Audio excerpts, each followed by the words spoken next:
Olá pessoal, de volta. Vamos falar um pouquinho sobre neurociências. Você já parou para perceber de que forma nós captamos as coisas? E entra um pouco de epistemologia também, né? Quem está entrando aqui pelo canal do ponto de vista da filosofia, os filósofos têm um debate muito grande. O que é a sensação? O que é esse ato de sentir? De onde vem a sensação? Tem um vídeo anterior que nós fizemos sobre a percepção. Interessante que a percepção é um momento depois da sensação. É o processamento, a organização, o funcionamento desta sensação. A sensação é o primeiro instante. É quando nós tomamos contato com o objeto. E a grande pergunta é, como é que o cérebro age nessa hora? Como é que agem nossos neurônios? Como é que age o nosso sistema nervoso? De que forma isso é processado até termos a percepção, que é um segundo momento, como falamos anteriormente. Vamos utilizar mais uma vez aqui como manual, livro do professor Leandro Kruziewski, professor doutor, Fundamentos de Neurofisiologia, uma introdução para educadores. O professor fala aqui na página 102, sensação. A atenção seleciona os estímulos existentes no ambiente, ou até mesmo no próprio corpo, e se direciona a eles. Mas quem realiza a captação desses estímulos é a sensação, o primeiro degrau da aprendizagem. Isso é bem interessante, porque não sei se você já parou para ver quantas coisas passam ao seu redor que você acaba não percebendo. Porque você não presta a atenção, porque você não quer direcionar a sua atenção para esses fatos. E são vários. É tanto que são 11 milhões de bits que são registrados pelo nosso cérebro, questão de segundos, mas apenas bytes, né? Bytes na linguagem tecnológica, mas são apenas 50 que são guardados. Porque não teríamos capacidade, nós temos a limitação dos nossos órgãos sensoriais. Não teríamos a capacidade de prestar atenção e armazenar todos esses 11 milhões de bytes. Então apenas 50 por segundo. Mesmo assim, veja que conta fenomenal. Tá? Receptores sensoriais. Não sei se dá para vocês perceberem aqui. Estou mostrando no livro. Os órgãos responsáveis pela visão, tato, olfato, audição, paladar, em um primeiro instante. Do ponto de vista neurofisiológico, a sensação é a codificação da energia físico-química e a transdução dessa energia. É uma transformação. Transdução quer dizer uma transformação dessa energia. Ou seja, a transformação dos estímulos ambientais em impulsos neurais. É possível definir transdução como a transformação dos estímulos em potencial elétrico gerado pelos receptores sensoriais, traduzindo-se os estímulos para a linguagem cerebral. Por exemplo, os fotorreceptores conseguem transformar a luz em impulsos neurais. Os mecanorreceptores fazem essa transdução com a energia mecânica. Os nociceptores com a dor. E os quimiorreceptores com as moléculas no ar e nos líquidos. É bem interessante. As coisas, elas não chegam da forma como vemos. Em um primeiro instante, esse estímulo, ele é levado para dentro do nosso cérebro, por esses receptores, para transformá-los em impulsos neurais, para irem ao nosso cérebro e retornarem, aí sim, do ponto de vista da imagem, como nós vemos. Bem interessante, né? Não confunda esses receptores com os receptores neuronais. Aqui estamos tratando dos receptores dos órgãos dos sentidos: língua, olho, pele, nariz e orelha. Os 5 sentidos, que contam com células especializadas em captar a manifestação física dos estímulos gustativos, visuais, táteis, olfativos e sonoros. Agora nós vamos ver como é que funciona em cada uma dessas modalidades. Tenho certeza que é bem interessante, principalmente quem está trabalhando com os dados da epistemologia, né? De como conhecemos as coisas. Por que é interessante? Porque quando a grande maioria desses pensadores elaboraram seus trabalhos, Kant, por exemplo, é um deles, né? Muitos amigos filósofos trabalham com Immanuel Kant. Kant não tinha as imagens invasivas ou não invasivas do cérebro, ressonância magnética, emissão por pósitrons, que nós temos hoje. Né? Isso fruto de chamada década do cérebro, quando o governo estadunidense, nos anos 90, investiu muito pesado nas tecnologias para termos essas informações, essas imagens não invasivas do cérebro. Então os cientistas se debruçaram, trabalharam, pesquisaram e continuam fazendo esse trabalho espetacular para trazer para nós essas informações. Então muitos dos pensadores trabalharam a epistemologia, mas sem ter a imagem de um cérebro trabalhando. E aqui nós estamos com as informações de como funciona o cérebro, da funcionalidade do cérebro. Então vamos lá. A sensação visual. Como é que nós vemos? Uma dica já foi dada aqui no início do trabalho do professor Leandro, né? A luz passa pela córnea, é um primeiro instante, atravessa a pupila e é projetada na retina, tal como em uma câmera escura. Na retina, é transformada em sinal neural pelos fotorreceptores. Existem basicamente 2 tipos de fotorreceptores: os cones e os bastonetes. Os cones são responsáveis pela captação das cores, os batonetes pela captação da intensidade luminosa. Alterações nas terminações dos cones podem levar a quadros de daltonismo. Os bastonetes estão presentes no olho em uma quantidade muito maior e são mais sensíveis. Em ambientes de pouca luz, por exemplo, é possível perceber algumas formas, mesmo que tenuamente, mas é praticamente impossível identificar cores. Vejamos aqui 2 trabalhos diferentes, mas que acabam se fundindo em um só. As cores com os cones e as luzes com os bastonetes. Após captar os estímulos luminosos, os fotorreceptores transmitem, na forma de impulso neural, a informação visual para o nervo óptico. Você está percebendo que ao passarmos por tantos órgãos, né, dos nossos olhos, o quanto a gente vai valorizar esse processo? Porque nos dá a impressão, não sei se vocês já pensaram assim, a priori, quando você olha, já está vendo. É o que acontece? É. Você abre o olho, está vendo. Você muda o rosto, você está vendo. Mas essa questão de segundos, esses fotorreceptores estão recebendo esses estímulos, transformando em impulsos neurais e mandando para determinada região do cérebro, que a gente vai chegar mais adiante. Questão de milésimos de segundos, né? O nervo óptico. Percebam que o nervo óptico foi o último a receber as luzes e as cores, né? Dos cones e dos bastonetes.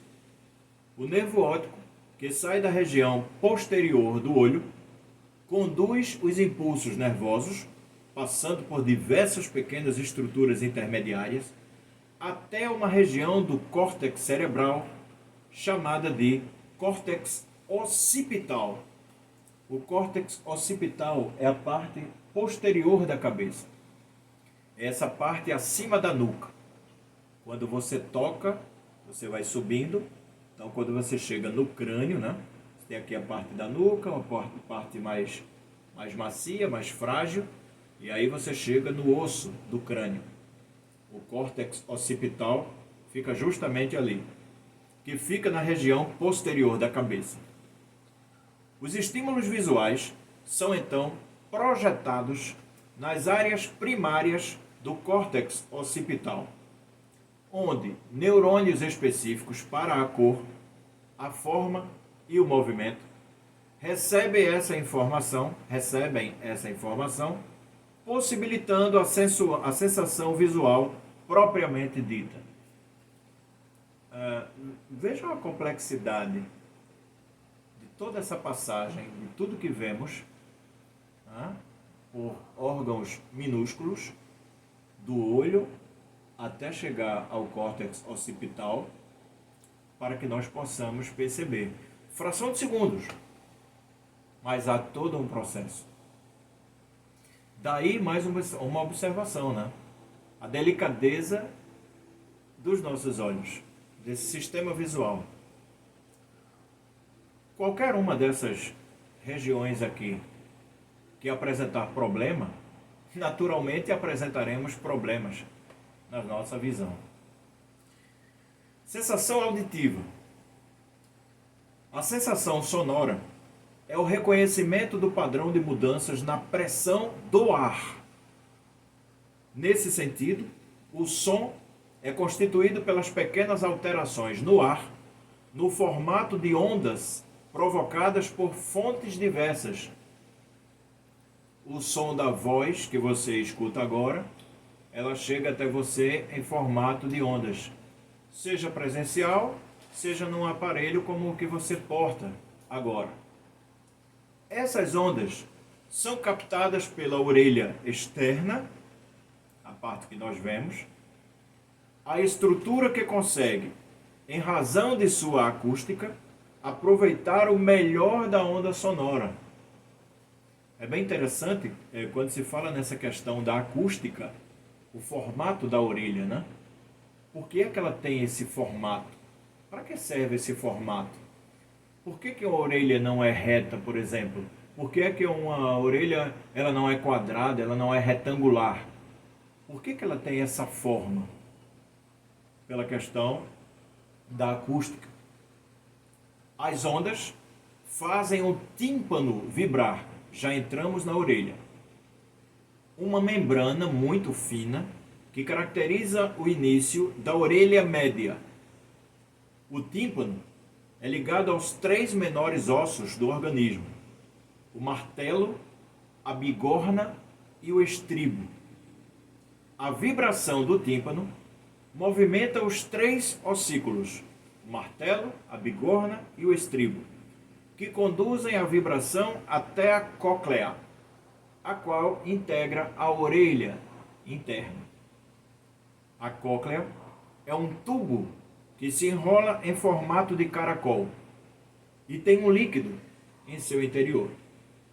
Lá existem células ciliadas chamadas de mecanorreceptores, que transformam a energia mecânica, lembra? A energia, a onda que vem do ar, transforma em impulsos neurais. E aqui uma analogia, né?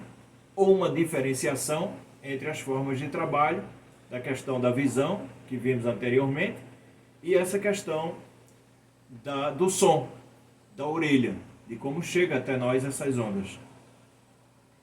Na audição, as ondas do ar são captadas pelos mecanorreceptores e chegam ao cérebro pelo nervo auditivo. Os impulsos neurais gerados na cóclea são conduzidos pelo nervo auditivo por diversas estruturas cerebrais até chegar ao córtex temporal. Lá ocorre a sensação sonora. Córtex temporal, dos lados, acima da própria orelha. Lembra que falamos antes do occipital, né? Região dos olhos, da visão, vem para o occipital. córtex temporal, a gente chama de têmporas, as têmporas, acima da orelha. Acima fica o lobo parietal. Nós temos o lobo parietal na parte superior da cabeça. Então, retornando aqui, as têmporas, né? O lobo temporal, ou córtex temporal, lá ocorre a sensação sonora. Cada frequência sonora conta com neurônios específicos prontos para recebê-la e construir o fenômeno da sensação auditiva. E aqui cabe outra reflexão filosófica. Será que todos veem da mesma forma? As mesmas cores, as mesmas luzes, a mesma intensidade, a mesma visibilidade?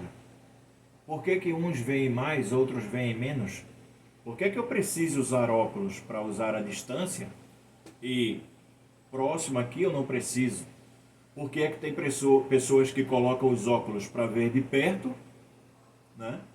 E ao longe vem muito bem? Minha esposa, por exemplo, é assim, vê muito bem de longe, mas para ler ela precisa das lentes. E na situação da audição, será que todos escutamos os mesmos sons? Será que todos escutamos da mesma forma? Se os nossos aparelhos auditivos são diferentes e há tantos órgãos minúsculos nesse aparelho auditivo, por que é que os animais, por exemplo, como cães e gatos, escutam tão longe? É bem interessante, né? A audição deles vai longe. Em alguns casos de animais, a visão também vai muito mais longe que a nossa. Sensação tátil. A pele é o maior órgão do corpo e o tato é o resultado dos receptores sensoriais espalhados por sua extensão. Por que que ele é o maior órgão do corpo? Porque ele está em todo o corpo. Existem basicamente 3 tipos de receptores táteis. Os mecanorreceptores, sensíveis às alterações de pressão presentes na pele. Os termorreceptores, sensíveis às variações térmicas de temperatura corporal. E os nociceptores, que respondem de forma sensível quando submetidos a estímulos que vão além de determinado limiar, que põe em risco a integridade do organismo, isto é, sensíveis à dor. Fazendo parte do sistema nervoso periférico, as informações táteis captadas por tais receptores são enviadas para o sistema nervoso cerebral, conduzidas até o córtex parietal. Lembram que eu falei do parietal? Parte superior da cabeça. Por que sistema nervoso periférico? Porque não está no cérebro, está ao longo do corpo. Mas é necessário que esses estímulos eles saiam do sistema nervoso periférico, de qualquer parte do corpo, e sejam conduzidos até o sistema nervoso central, o sistema nervoso cerebral. As informações táteis são recebidas no córtex parietal pelas áreas primárias, onde há uma representação própria para cada região corporal, formando uma espécie de mapa neural do corpo humano. Algumas regiões corporais apresentam um número grande de neurônios responsáveis pelas sensações táteis, como a boca e a língua, diferentemente do que ocorre com as costas, que contam com um número reduzido de neurônios, se levarmos em conta toda a extensão que ocupam no corpo. Uma área cortical maior representa uma qualidade melhor de sensação tátil, já que algumas áreas corporais são mais sensíveis. A representação cortical do corpo, chamada de homúnculo de Penfield, é bastante desproporcional em relação à dimensão real da pele. O nome dessa representação é uma homenagem ao neurocirurgião canadense Wilder Penfield, 1891-1976, que na década de 30 do século passado, desenvolveu uma técnica de estimulação elétrica do cérebro enquanto o paciente estava acordado na neurocirurgia. Os pacientes conseguiam descrever que partes do corpo estavam sentindo quando essas regiões cerebrais eram estimuladas, o que deu origem ao mapa neurológico que relaciona as regiões do cérebro dedicadas ao processamento de funções motoras e sensoriais às respectivas partes do corpo. Outra questão interessante. Fenômeno relativamente comum em pessoas que amputam algum membro do corpo é o chamado membro fantasma. Não sei se você já ouviu falar sobre a questão do membro fantasma. Embora o braço esquerdo, por exemplo, não exista mais do ponto de vista físico, o amputado continua a senti-lo.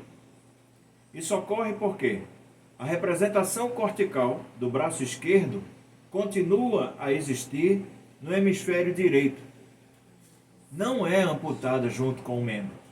O membro é amputado, mas a representação continua existindo no cérebro. Com o tempo, a maioria dos pacientes tem os neurônios do homúnculo de Penfield, da área amputada, reintegrados a outras regiões, cessando o fenômeno. Alguns, no entanto, mantêm essa sensação fantasma pelo resto da vida. Uma das maiores autoridades no fenômeno do membro fantasma é o neurologista indiano Vilayanur Ramachandran. Ele não só investigou com profundidade esse fenômeno, como conseguiu desenvolver uma técnica usando espelhos para refletir o membro real em cima do membro fantasma e assim enganar o cérebro utilizando a via visual. Graças a essa técnica, é possível diminuir esse fenômeno em muitos casos, conforme relatado em seu livro Fantasmas no Cérebro. Vamos ver a região, a sensação olfativa e também a gustativa.